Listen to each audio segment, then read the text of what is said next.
भ्रम है कि मेरा परिवार है, मेरे रिश्तेदार हैं, मेरे नातेदार हैं, मेरे दोस्त हैं, मेरे साथ काम करने वाले लोग हैं। एक बहुत लंबी कतार है, एक बहुत लंबी भीड़ है, लेकिन इस भीड़ में वो हमेशा तन्हा है। हर संवेदनशील इंसान एक घुटन, एक चुभन, एक दर्द को लेकर जी रहा है, लेकिन उसके दर्द में, उसकी घुटन में, उसकी तन्हाई में, उसके अकेलेपन में कोई भी उसका साथी नहीं है।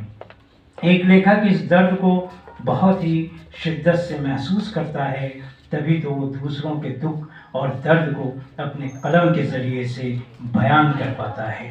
ये साझा कविता संग्रह तन्हा तन्हा इसकी वानगी भर है, जो आपके हाथों में अभी चंद लम्हों में होगा।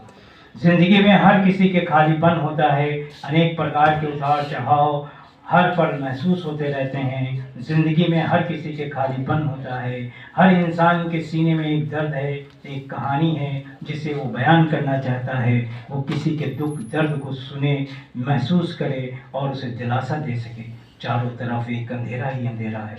वैसे भी इंसान एक धुंध से आया है और एक धुंध में ही उसको जाना है। ऐसे में कलमकार कितना बेचैन होता है। वो अपने मन की बात को कागज़ पर उतारता है और फिर वो ख्वाब देखता है कि उसके इस विचार को ज़माना पड़े।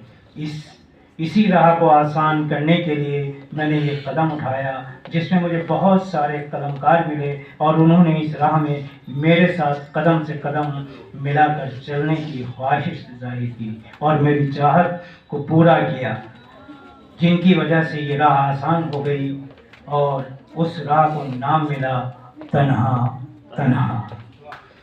तन्हा